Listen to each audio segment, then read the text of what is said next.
ओ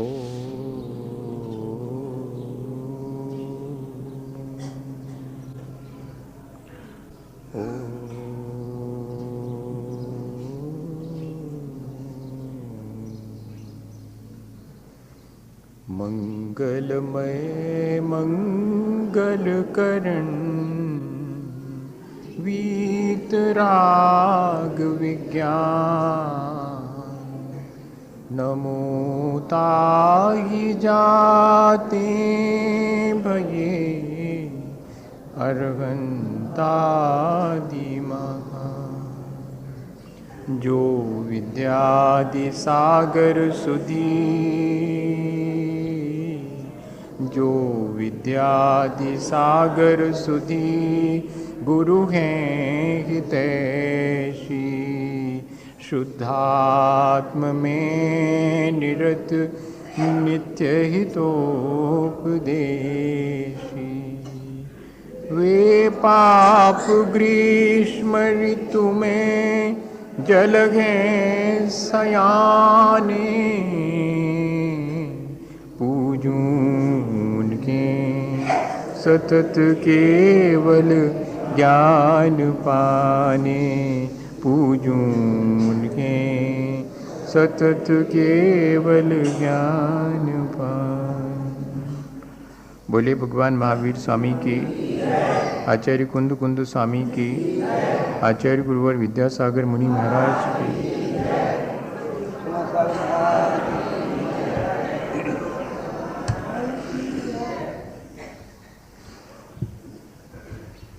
हम सभी लोग एक श्रावक को कैसे घर गृहस्थी के बीच आत्मिक विकास करने की संभावना है, इस पर विचार कर रहे हैं। साधुजनों के जीवन में वे निरंतर अपने आत्म विकास या आत्म सुख को पाने के लिए प्रयत्न करते ही रहते हैं, लेकिन श्रावक को सांसारिकता के बीच, भौतिकता के बीच बहुत समय गुजारना पड़ता है।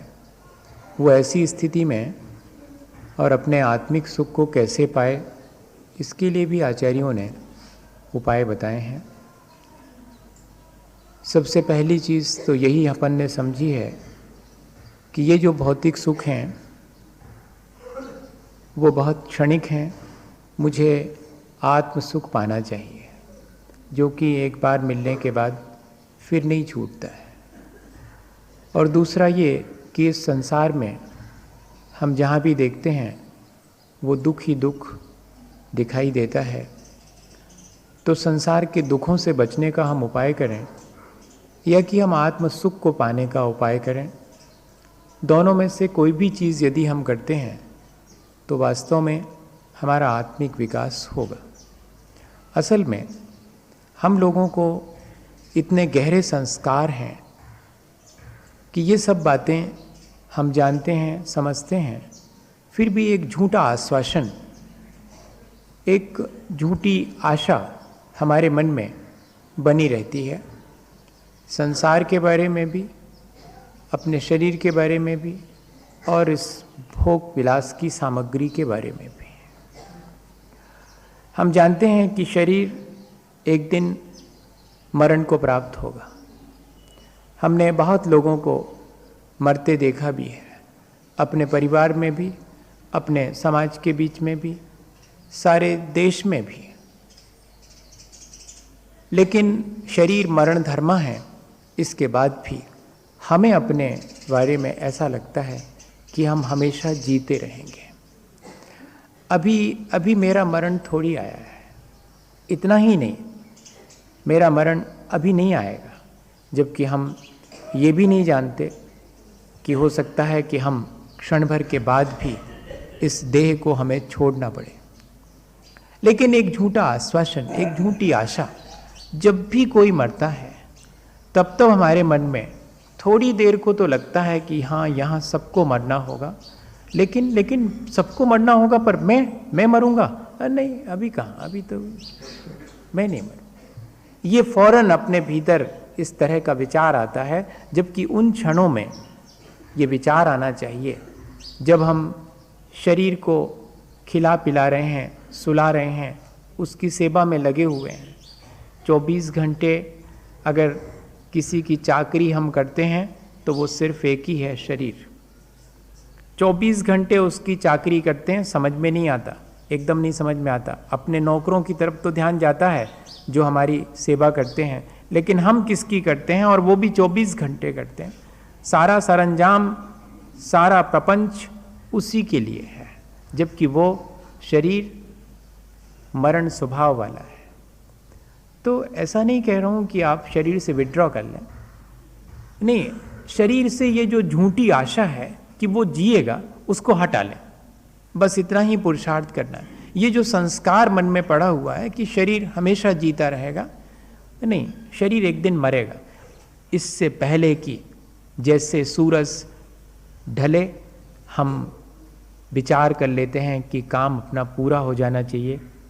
सूरज ढलने से पहले, रात आने से पहले जैसे मुझे अपने सारे काम निपटाने की चिंता होती है, ऐसे ही एक दिन शरीर छूट जाएगा, एक दिन शरीर ढल जाएगा। इससे पहले मुझे अपने आत्म कल्याण का काम पूरा कर लेना चाहिए, बस इतना ही है, और कोई बहुत बड़ी चीज़ नहीं है। ये जो एक झूठा आश्वासन है कि मैं अभी जीऊँगा और पोस्टपोन करता रहता हूँ मैं अपने आत्म कल्याण की बात को, वो जरा पोस्टपोन करना बंद कर दें। और अगर हम ये मान के चलें कि कल भी ये शरीर ढल सकता है, वैसे रोज़ ढल रहा है, कल पूरी तरह से नष्ट हो सकता है, इसके पहले मैं अपने आत्मा का कल्याण कर लूँ। दूसरी चीज़ संसार के बारे में, जबकि हम जगह जगह कदम कदम पर दुख पाते हैं, इसके बाद भी एक झूठी आशा कि शायद सुख मिलेगा यहाँ, और इन चीज़ों में नहीं मिला, कहीं और किन्हीं और चीज़ों में मुझे सुख मिल सकता है। ये जो एक मन के भीतर झूठी आशा है। झूठी आशा क्यों है?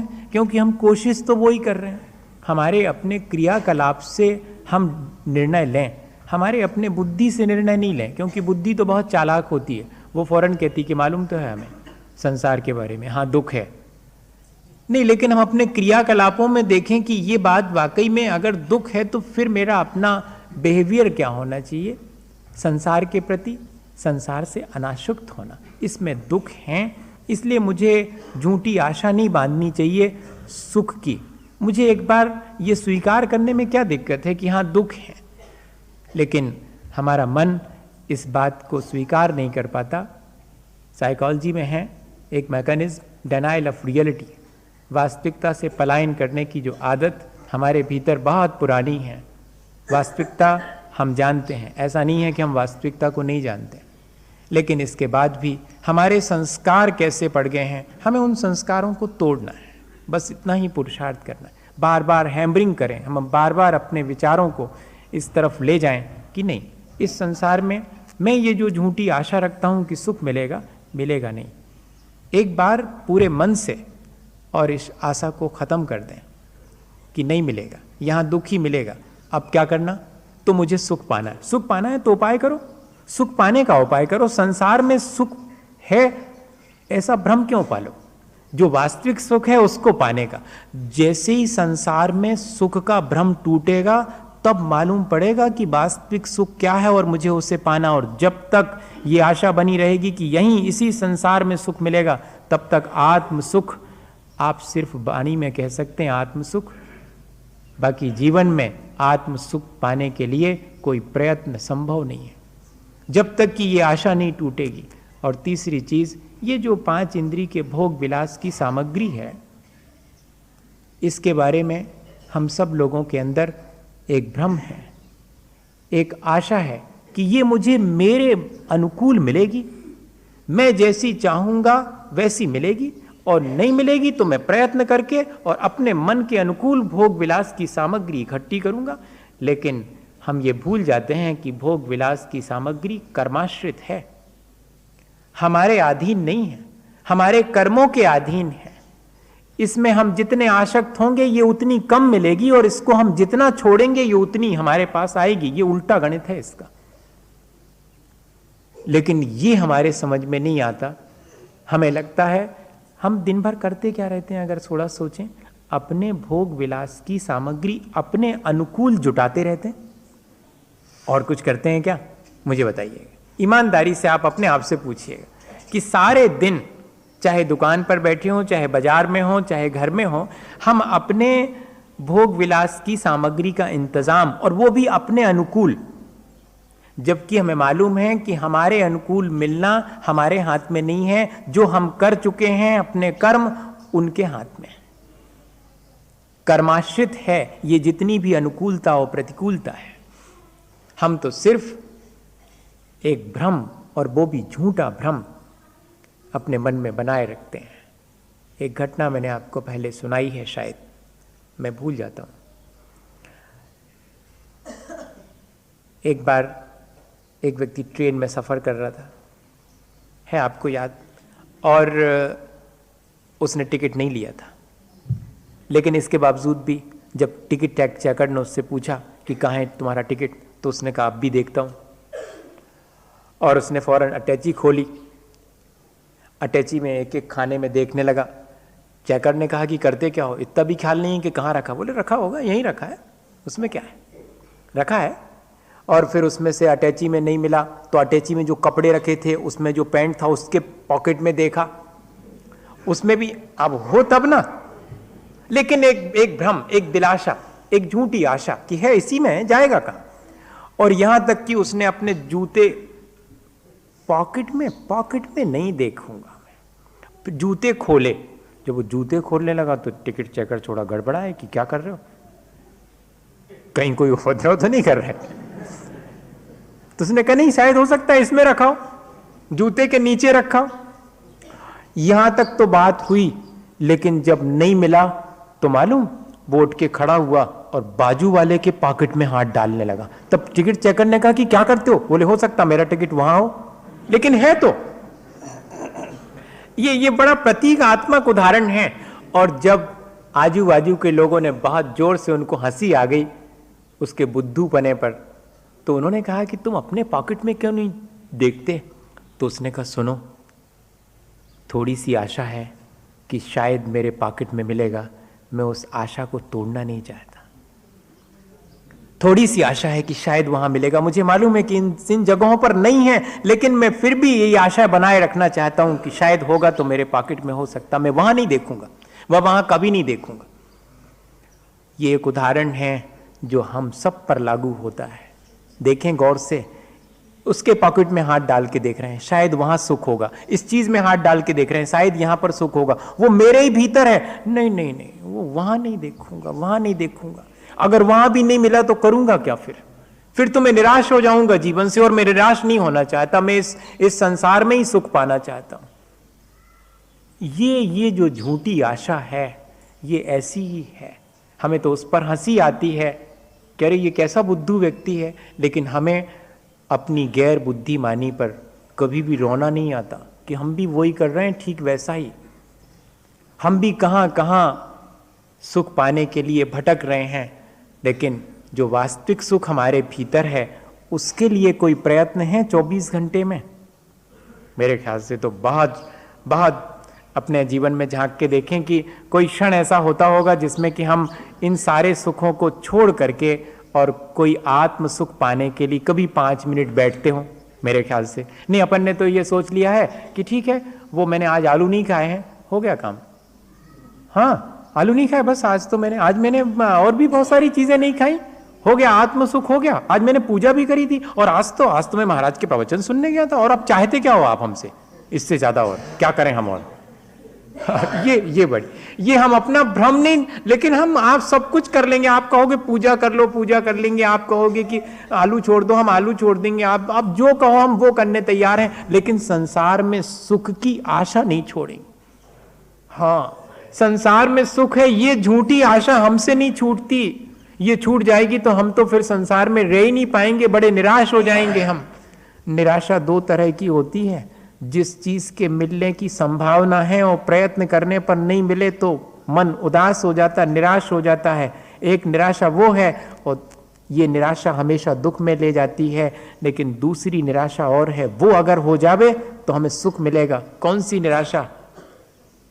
जैसे हमने जान लिया कि इस चीज़ में मुझे सुख मिलेगा ही नहीं, मेरे सारे प्रयत्न व्यर्थ हैं, तो अंततः हम अगर निराश हो जाएं तो ये निराशा हमें सुख में ले जाएगी। जैसे हमने रेत में सोचा था कि तेल निकलेगा और निकाल के देख लिया, नहीं निकला, अच्छा हुआ, एक भ्रम टूट गया। हम तो अभी तक यही मानते थे कि रेत में तेल मिलेगा और पानी में से हम मक्खन निकाल सकेंगे, लेकिन हमने बिलो करके देख लिया पानी, कोई मक्खन नहीं निकला, और हमने रेत को भी पेल करके देख लिया, कोई उसमें से तेल नहीं निकला।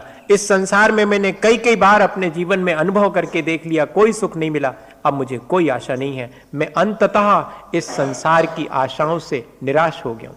अगर ऐसी निराशा हमारे भीतर आ जाए तो हमें सुख मिलेगा। मैं ये नहीं कह रहा हूं कि आप संसार से निराश हो जाए, नहीं, संसार में सुख नहीं है, ये जो झूठी आशा है वो हम अपनी तोड़ देवे, ये कोई नहीं तोड़ता। बाकी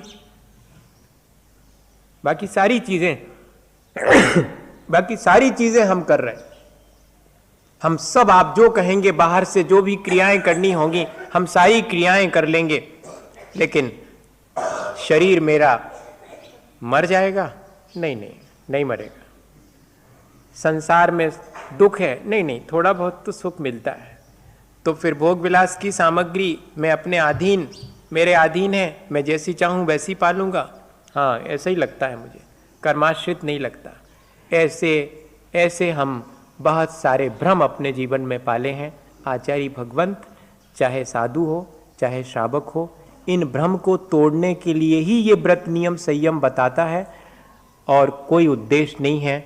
आपको कल तक आप कुछ और करते थे, आज आपसे कुछ और करवा लिया, इससे कोई फर्क नहीं पड़ता। बहुत सावधानी पूर्वक, क्योंकि सारे व्रतों की चर्चा अपन कर रहे हैं, लेकिन ये नहीं समझना मेरे इस प्ररूपण से कि मैं व्रतों को ग्रहण न करने की सलाह दे रहा हूँ। मैं ये कह रहा हूँ कि व्रतों को इस तरह से ग्रहण करें जिससे कि वास्तव में हमारे मन में जो आत्म सुख पाने की ललक है वो पैदा हो रहा है। ये कि संसार के भौतिक सुखों में ही हम सुख मान रहे हैं और छोड़ते जा रहे हैं कुछ चीज़ें। बस वही, जैसे कि 10 लाख रुपए कमाए हैं, थोड़े बहुत दान दे दिए, वो भी आनंद ले लिया, और ये आनंद तो है ही, 10 लाख रुपए का भी आनंद ले रहे हैं और थोड़ा सा दानी होने का आनंद भी ले लिया। 100 चीजें हैं, 100 चीजों में से 2-4 छोड़ दी, बाकी तो बड़े प्यार से खा रहे हैं और कह रहे हैं हम तो त्यागी भी हैं, हमने तो ये छोड़ रखा है। तो छोड़ रखा होगा आपने, लेकिन अभी भी जो चीजें आपने ग्रहण कर रखी हैं उनमें तो सुख मान रहे हैं कि नहीं? पहले नंबर तो ये मानसिकता बनानी पड़ेगी कि यहां सुख है नहीं, मैं जो ग्रहण कर रहा हूं उसमें भी सुख नहीं है, मैं जिस दिन इसको भी छोड़ दूंगा तब मुझे सुख मिलेगा। अभी तो मैं थोड़ा बहुत त्याग करके, थोड़े से व्रत नियम लेकर के और ऐसा सोचने लगता हूं कि बस जैसे मैंने सब कुछ कर लिया हो। ये चीज हमारे मन में आनी चाहिए कि वास्तव में क्या मैंने इस संसार की झूठी आशाओं को छोड़ा है कि नहीं। एक सिनेमा देखने गए थे 2 मित्र, हाँ, अपने साथ भी ऐसे ही घटित होता। वो सिनेमा देखने गए तो देखते देखते, और उसमें वो घोड़े दौड़ते हैं ना, उनकी दौड़, घुड़दौड़, उसकी कोई प्रतियोगिता थी उसमें सिनेमा में, तो वो दिख रही थी। काले रंग का भी घोड़ा था और एक नीले रंग का घोड़ा था। तो वो काले रंग का घोड़ा बहुत बार तेज दौड़ करके आगे निकल जाता था। तो पहले वाले मित्र ने दूसरे वाले से कहा, वो जो नीला वाला है ना वो जीतेगा। दूसरा मित्र बोलता, कैसी बात कर रहा है, ये काला कितना तेज दिख रहा है और यही आगे निकल जाएगा, नीला तो अभी कितने पीछे है वो। तो पहले वाले ने कहा कि सुनो, मेरी मानो, नीला ही जीतेगा, नीला ही। और खेल पूरा हो गया, खेल पूरा हुआ और सच्ची में वो नीले रंग का घोड़ा ही जीता। तो वो जो दूसरा मित्र था उसने कहा, यार तुम्हारे प्रेडिक्शंस एकदम परफेक्ट होते हैं, कितनी बढ़िया भविष्यवाणी करते हो यार, तुमने तो जैसा नीला कहा था आशा ही नहीं थी बिल्कुल, वो तो बहुत पीछे था और बिल्कुल नीला ही जीता। उसने कहा, सुनो, मैं ये फिल्म दूसरी बार देख रहा हूँ, मैं पहली बार भी देख रहा हूँ, ऐसा ही होता है। ये तो मैं दूसरी बार देख रहा हूँ, इस फिल्म में तो होता ही है नीला ही वाला जीतता है। अब तुम बनाए रहो झूठी आशा की काला वाला जीतेगा। हम भी इस संसार को कई बार फिल्म की तरह दोहरा चुके हैं, फिर भी हमारी आशा नहीं टूटती है, फिर भी हम ये नहीं कह पाते कि कई कई बार करके देख लिया मिलेगा दुख, दूसरे को भी यही सलाह देते हैं कि ऐसा कर लो मिलेगा सुख। देख लो, मां से अगर बेटा और बेटी पूछे कि शादी कर लें या नहीं करें, तो मां यही सलाह देगी कि कर लो। और अगर वो धीरे से पूछ ले कि तुम्हें ब्याह करने के बाद कौन कौन का सुख मिला, जल्दी नहीं है, एक लिस्ट बनाना और कल 2-3 दिन में बता देना। एक व्यक्ति के साथ ऐसे ही घटित हुआ था, जब माँ ने बहुत फोर्स किया उसको बेटे को ब्याह करने के लिए, तो बेटे ने इतना ही कहा कि माँ सुनो, तुम पहले ये तय कर लो कि तुमने ब्याह के बाद कौन कौन से सुख जो तुमने सोचे थे, जो तुमने सपने सजाए थे, इस संसार में स्वप्न देखे थे तुमने सुख पाने के, वे कौन कौन से पूरे हुए, और वास्तविकता जो पहले नहीं मालूम थी वो वास्तविकता मालूम पड़ी, फिर कौन सा सुख मिला तुम्हें। ये उसने डायरेक्ट कह दिया। माँ तो बहुत हड़बड़ा गई थी, उसने कहा सुनो तुम हमसे इस तरह की बातें मत किया करें। और फिर बाद में अपने भाई से, उस बेटे के मामा से कहा कि इसको समझाओ, ये कैसी कैसी बातें करता है, संसार कहीं ऐसे चलता है क्या, वो तो भगवानों की बात है, वो नहीं करते होंगे ब्याह, ये ऐसा उपद्रव कर रहा है हमारे घर में, उपद्रव मालूम पड़ रहा है, देखना आप। अब मामा ने भी समझाया तो मामा को भी वही बात कह दी कि मामा आपने तो ब्याह किया है, आपने तो बहुत सुख पाया है, जरा मुझे लिख करके बताना कौन कौन से जो आपने सोचे थे, ऐसा नहीं जो आपने ब्याह से पहले सुख पाने के सोचे थे वो सब ब्याह के बाद पा लिया आपने।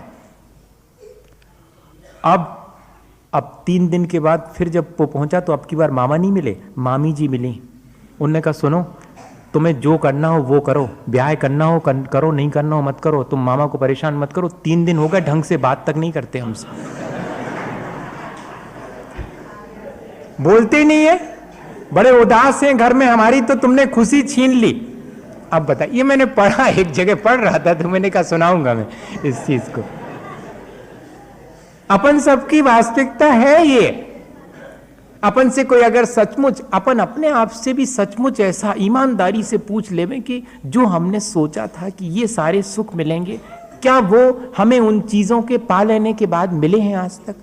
हमने सोचा था कि ये चीजें पाने से हमको ये सुख मिलेंगे, सच्ची बताएं अगर अपने मन से पूछें कि वो चीजें मिल जाने के बाद क्या सचमुच सुख मिले, नहीं मिलते।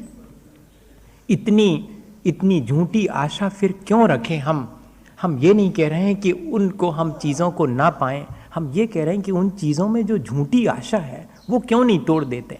चीज़ें हैं, उपयोग में आती हैं, इनसे कोई मुझे सुख मिलने वाला नहीं है। सुख दुख तो मेरे अपने परिणामों के ऊपर निर्भर है और मैं अपने परिणाम सुधारता नहीं हूँ और चीज़ों में और संसार में और इस शरीर में सुख की खोज करता हूँ। ये मेरा भ्रम ही तो है और कुछ भी नहीं। मैं अगर इस भ्रम को समझ लूँ, एकदम नहीं समझ में आएगा, कई जिंदगी लग जाएंगी भैया। अभी तो अपन बैठ के थोड़ा सा घंटे पर विचार कर रहे हैं, तब थोड़ा सा लगता है मन को, यहाँ जितनी देर बैठे उतनी देर लगता कि है तो सही, लेकिन संस्कार इतना प्रबल है कि इस सच्ची बात को भी हम एक तरफ रख देंगे और फिर लग जाएंगे उसी में, फिर एक आशा जग जाएगी बाहर। हम अंततः निराश हो ही नहीं पाते। आचार्य भगवंतों ने इसीलिए ये चीज़ें रखी हैं। अभी तक क्या कहा, आत्म सुख पाने के लिए विचार करना, संसार में दुख है इस बात का विचार करना, लेकिन अकेले विचार करने से और इच्छा करने से नहीं होता, तो प्रयत्न करना। अब प्रयत्न कैसे करना, तो जो चीज़ें भोग विलास की मिली हैं उनकी लिमिटेशन कर लेना अपने जीवन में, उनकी सीमा बांध लेना। तो अपन ने देखा था कि अब खाने पीने की चीज़ें और भी जो अपने उपयोग में आती हैं उनको सावधानी से उपयोग में लेऊंगा। जहाँ जहाँ जीव राशि का ज़्यादा घात होता होगा मैं उन चीज़ों को अपने लाइफ में शामिल नहीं करूँगा। सचित त्याग, जहाँ जहाँ जीवन है, जहाँ जहाँ सांस है, जहाँ ज़्यादा जीवों की हिंसा होती है, अपने खान पान रहन सहन सब में आप सिर्फ इतना ही सीमित मत कर लीजिएगा, थाली तक ही धर्म सीमित मत कर लीजिएगा। सचित त्याग के मायने सिर्फ इतना ही नहीं है कि थाली में और हम इतनी चीज़ें खाएंगे, नहीं, जहाँ जीवों की हिंसा होती होगी। अब दया मूर्ति हो गया है वो श्रावक, और दया मूर्ति होने की वजह से अकेले भोजन पान में ही नहीं, वो अपने सारे रहन सहन में दिन भर ऐसी कोई भी क्रिया नहीं करता जिससे कि किसी के जीवन का घात हो। कम से कम 10 जीवों के घात से तो बचूं। त्रस्त जीवों का घात मेरे से ना हो, और जो छोटे छोटे जीव हैं, अग्नि है, जल है, वायु है, वनस्पति है, इन सब में भी जीवन है, उनका भी मैं संभल करके उपयोग करूं। ऐसा अब उसके मन में विचार आ गया। तब जाकर के एक आत्म विकास की सीढ़ी व्यक्ति चढ़ जाता है। और अब और आगे जाके आज कह रहे हैं, अन्नम पानम खाद्यम लेह्यम नाशनाति यो विभावरियाम सचरात्रि भुक्ति विरता सत्वेश अनुकंप मान मना। प्राणी मात्र के प्रति जिसके मन में अनुकंपा का भाव आ गया है, अनुकंपा का भाव तभी आएगा जब इस संसार में सुख है ये आशा टूटेगी। इसलिए मुझे पहले ये बात आपसे बहुत क्लियर करनी पड़ी, तब जाकर के हमारे अंदर वास्तव में अनुकंपा आएगी और बाहर दिखने लगेगी। अभी तो हमें सुख दिखाई पड़ता है जिन चीजों में हम उनको पाने के लिए अनुकंपा और दया को एक किनारे रख देते हैं, भूल जाते हैं कि दया करनी चाहिए। मेरे सुख सुविधा के साधन ही नहीं जुटाना चाहिए, दया करना चाहिए जीवों पर। मैं अपने सुख सुविधा के साधन जुटा करके दूसरे को मार रहा हूं। ये चीज हमारे मन में स्पष्ट होनी चाहिए कि हमारे अपने जीवन जीने के लिए मुझे सब जीवों पर दया करते हुए जीवन जीना है। तब फिर अन्नम खाद्यम लेयम, ये जो 4 प्रकार का आहार है, अन्न पान खाद्य स्वाद या अन्न, जिसको कहते खाद्य स्वाद लेह और पेय, जिस भाषा में कहना हो, 4 ही प्रकार का भोजन है। इन चारों प्रकार के भोजन को, चूंकि उसके भीतर अनुकंपा है प्राणी मात्र के प्रति, इसलिए अब न स्वयं रात्रि में खाता है, न दूसरे को खिलाता है। कोई खाता है तो उसका समर्थन भी नहीं करता। इतना बड़ा संकल्प उसने अपने जीवन में ले लिया है। ऐसा संकल्प, ये कसौटी है हमारी दया की, ये कसौटी है हमारी करुणा और अनुकंपा की। हम बहुत बातें करते हैं करुणा, अनुकंपा और दया की। अगर सचमुच हमारे मन में दया है और करुणा का भाव है, प्राणी मात्र के प्रति अनुकंपा है, तो ये चीजें छूट जानी चाहिए। अगर नहीं छूटती हैं तो इसका मतलब है कि हम अपने को दयालु मानना छोड़ दें। हम अभी दयालु नहीं हुए हैं। अभी हमें अपना सुख दिखाई पड़ता है। अभी अपने सुख के लिए दूसरे को दुख में डालना भी हमें ठीक जान पड़ता है। हाँ, ये इससे निर्धारित हो जाता। यदि हम रात्रि भोजन स्वयं करते हैं, दूसरे को कराते हैं, दूसरा कोई करे तो उसकी प्रशंसा करते कि हाँ कोई फर्क नहीं पड़ता, तो इसके मायने हैं कि अभी हमें संसार में और ज्यादा रहने की इच्छा है। अभी हमारा भ्रम टूटा नहीं है। कहते जरूर हैं हम, लेकिन अभी संसार के सुखों में हम सच्चा सुख मान बैठे हैं। जिस दिन हमें लगेगा कि यहाँ सुख नहीं, उस दिन ये चीजें आसानी से छूट जाएंगी। फिर हमें कोई सौगंध लेने की भी, किसी के चरणों में जाने की आवश्यकता नहीं पड़ेगी। मैं खा ही नहीं पाता हूँ रात में, मेरा मन इतना दया से भीग जाता है कि मन ही नहीं होता कि मैं इतने हिंसा के बीच और क्या भोजन अपने शरीर में डालूं, क्योंकि जीव राशि इतनी ठसाठस भरी हुई है। वो तो सूर्य के प्रकाश में और जीव राशि उत्पन्न नहीं होती, लेकिन जैसे ही सूर्य का प्रकाश समाप्त होता है, अनंत जीव राशि जो हमें दिखाई नहीं देती, हमें दिखाई देने वाली तो दिखती है, सो अपन उससे बच जाते हैं, लेकिन जो दिखाई नहीं देती वो अनंत जीव राशि। और कंटामिनेशन इतना ज़्यादा है, पॉल्यूशन इतना ज़्यादा है कि वो जीव राशि जैसे ही भोजन सामग्री मिलती है उस पर अटैक करती है और उसको पूरे के पूरे। आप वैसे तो जीव राशि को हम माइक्रोस्कोप में देखते हैं, लेकिन कभी अपनी भोजन की थाली को देखा? रात में रख करके देख लो कि उसमें जो हमें दिखाई नहीं पड़ रहा, बिल्कुल भी कहाँ दिखाई पड़ रहा, रोटी दिख रही, दाल दिख रही, हलवा दिख रहा फर्स्ट क्लास, और क्या दिख रहा उसमें? कुछ नहीं दिख रहा। रात में तो लाइट में यही चीजें अच्छी चमकती हुई दिखती हैं, और अगर बर्फी पे बर्फ लगा हुआ है तो वो तो और चमकेगी रात में, तो दिन से भी ज्यादा। अब तो आने वाला है, पूरा वही मौसम आने वाला है, बाहर दुकानें लग जाएंगी और उन पर बर्फ लगी हुई मिठाई, भले ही कैसे ही हो, 7 दिन से पड़ा हुआ खोबा हो और उसी को घोंट घाट करके बना दिया हो, बर्फ भर लगा होना चाहिए, खरीद लेंगे, कोई दिक्कत नहीं। अभी आने वाला है वही चीज आने वाली। फिर मालूम पड़ेगा कि इस संसार में सुख मालूम पड़ता है या कि अभी हमें कोई आत्म सुख पाने की ललक जागृत हो गई है। ललक जागृत हो गई होगी तो किसी दुकान पर खड़े होने का मन नहीं होगा, ये ध्यान रखना। और अभी खड़े होने का मन होता है तो संसार में सुख अभी मान रहे हैं हम, भले ही हम कहते जरूर हैं, भले ही हम पूजा करके आते हैं, भले ही हम प्रवचन सुन के आते हैं, भले ही हम बहुत सारे हमने त्याग व्याग ले रखे हैं, हमने आलू खाना छोड़ दिया है, लेकिन बाकी चीज़ों में अभी मेरी लोलुपता गई नहीं है। बहुत बहुत धैर्यपूर्वक, मैं कोई आपको ऐसा नहीं कह रहा हूँ, बहुत धैर्यपूर्वक अपने मन में विचार करें इन चीज़ों का कि क्या हम अपने को धोखा नहीं दे रहे हैं, क्या हम स्वयं भ्रम नहीं पाल रहे हैं इस तरह के। नहीं, ये तो बड़े लोगों के लिए है, तो प्रतिमाधारी लोगों के लिए कह रहे हैं कि रात में नहीं खाना और नहीं खिलाना, और अब ऐसे चलता है क्या घर गृहस्थी में?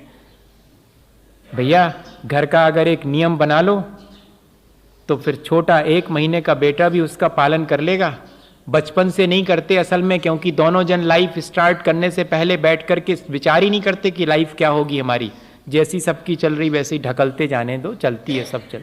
और अगर दोनों बैठ करके ब्याह के पहले दिन इस बात पे तय करें कि कैसा जीना है, कोई नहीं खाएगा दोनों में से रात में, आने वाली पीढ़ी को कोई रात में नहीं मिलेगा। घर में आने वाले मेहमानों को पहले से बोर्ड लग जाएगा कि इस घर में आओ तो आओ, बहुत अच्छा है, लेकिन रात में कुछ भी नहीं मिलेगा खाने, पानी पीने भी नहीं मिलेगा।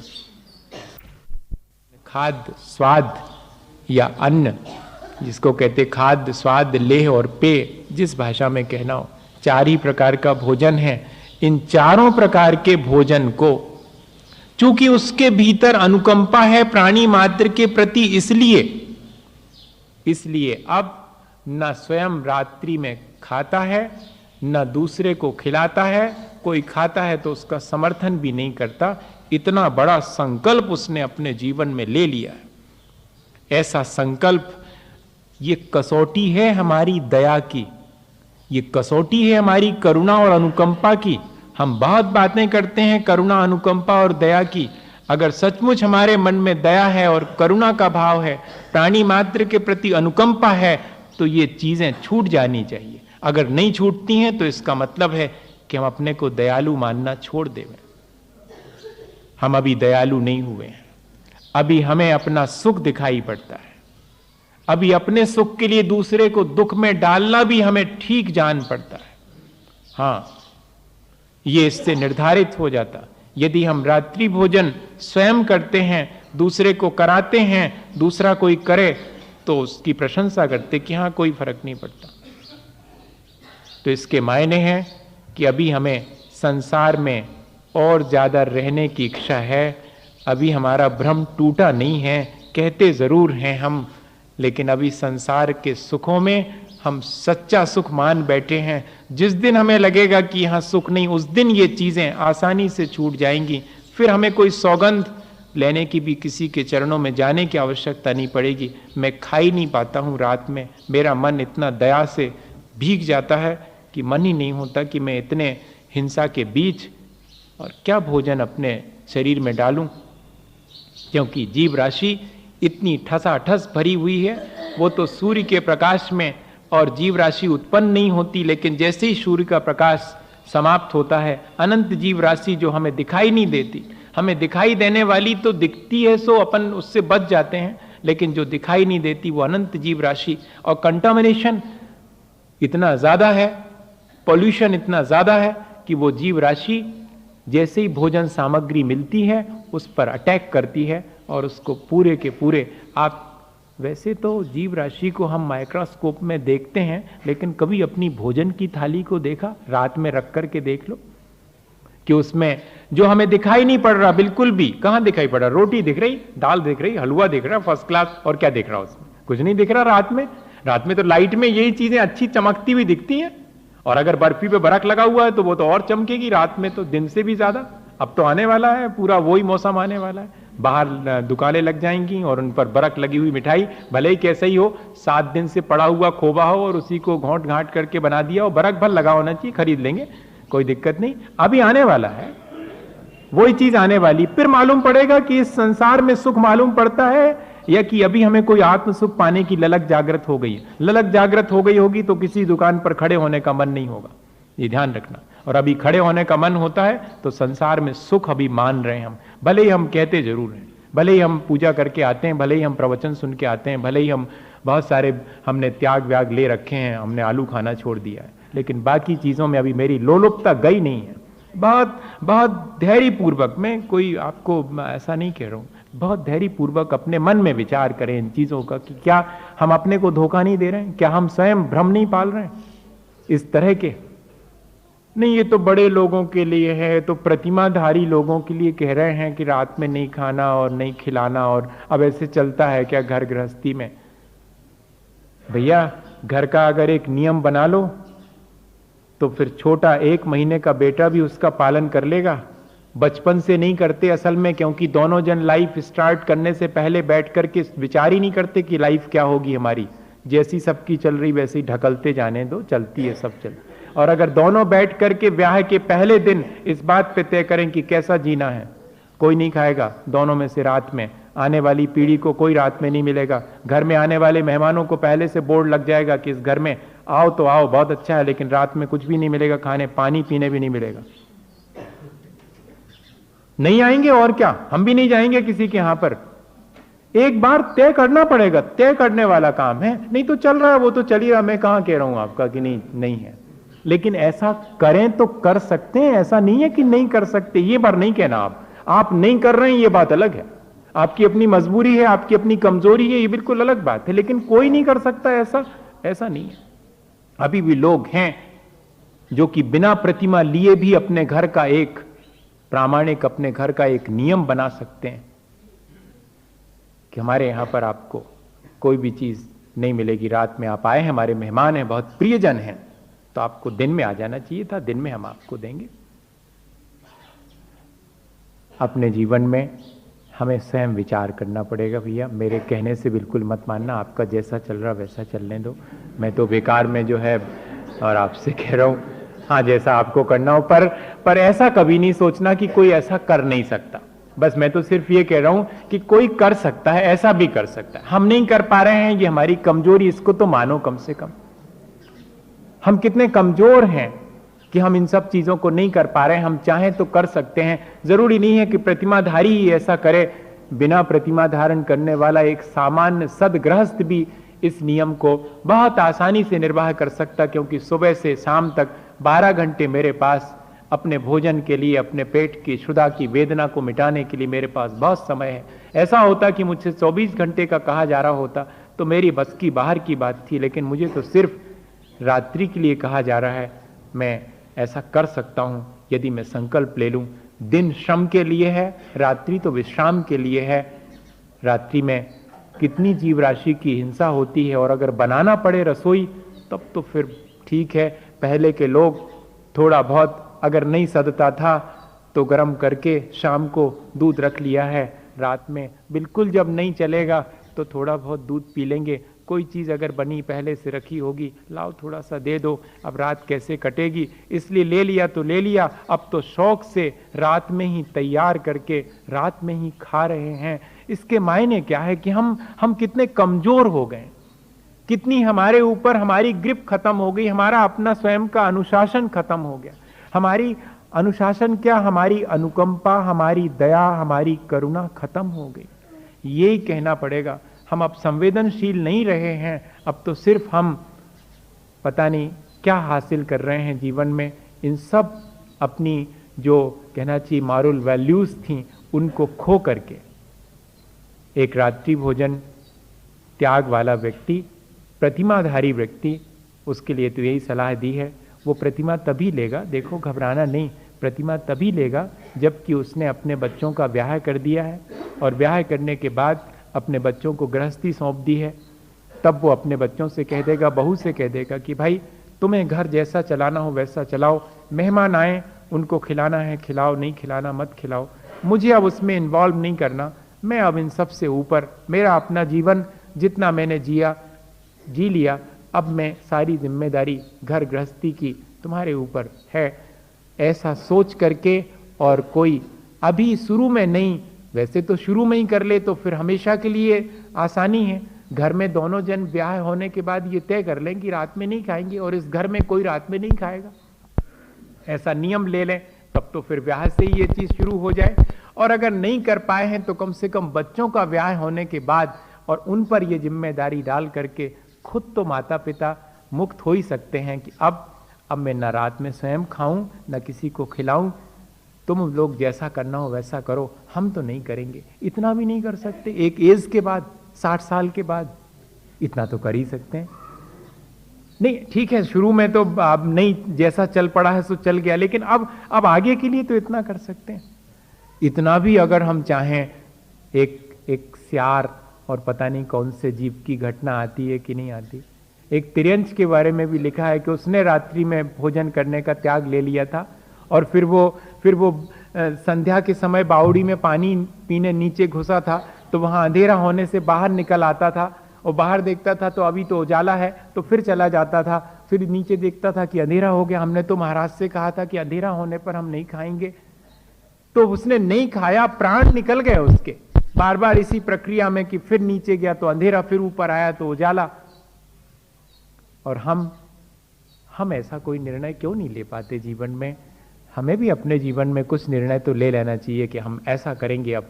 और अगर हमने एक बार इस चीज का अपने जीवन में अनुशासन बना लिया तो कोई बहुत बड़ी बात नहीं कह रहे हैं आचार्य भगवंत, वो तो हमारे भीतर की दया करुणा को बढ़ाने के लिए ही कह रहे हैं। हमारी संवेदनशीलता अगर बढ़ जाए तो ये सारी चीजें अपने आप छूट जाती हैं, या ये चीजें छूट जाएं तो फिर हमें वक्त मिलता है अपने कल्याण की बात सोचने का। नहीं तो 10-11 बजे तक भोजन पानी में ही लगे, सुबेरे से शुरू हुआ भोजन पानी और 10 बज गए, 11 बजे रात तक घर के सारे लोग उसी में, एक व्यक्ति के पीछे सब लोग लगे हैं भोजन पानी में। वो भी इतना भी वक्त नहीं है कि 6 बजे फुर्सत हो जाए और शांति से अब शाम के समय थोड़ा सा धर्म ध्यान कर लेवे। नहीं, अभी तो धर्म ध्यान क्या, घर में नहीं बनाओ, चलो अपन घूमने 8 बजे, सो घूमने चलो, वहीं खा पी लेंगे। घर में नहीं बनाया, कहाँ बनाया महाराज? आपने कहा था कि घर में नहीं बनाना चाहिए, खाना भी नहीं चाहिए रात्रि में, तो हमने बनाया ही नहीं, घर में नहीं बनाया। अब हम जा रहे हैं तो वहीं पर फुर्सत है हम, आपने तो कहा था फुर्सत रहना चाहिए, तो हम फुर्सत हैं बिल्कुल, हमें कोई काम ही नहीं। 6 बजे हमने बिल्कुल घर में बनाना सब छोड़ दिया, सब खत्म। अब तो 7-8 बजे निकलेंगे सब बाल बच्चों को ले करके, और किसी एक बढ़िया उसमें होटल में बैठेंगे, उसके बाहर जो सजाया गया होगा उसमें बैठ करके खा लेंगे। अपन ने बनाया ही नहीं, उनने ही सब बनाया, सब किया हो, अपने को कोई पाप नहीं लगेगा। बहुत होशियार है अपना मन, ऐसी बहुत सी चालाकियां अपने मन ने सीख रखी हैं। लेकिन बात वही है, हमारी आसक्ति हमें कहां कहां ले जाती है, हमारे जीवन को कितना कमजोर कर देती है। हम चाहें तो इस कमजोरी को हटा करके और अपने जीवन में इन छोटी चीज़ों को, जो बहुत छोटी सी हैं, आचार्य भगवंतों ने लिखी हैं हमारे कल्याण के लिए, अंगीकार कर सकते, इसी भावना के साथ कि हम सब लोग अपने आत्म विकास के लिए इन प्रयत्नों को भी अपने जीवन में करें। बोलिए आचार्य गुरुवर विद्यासागर मुनि।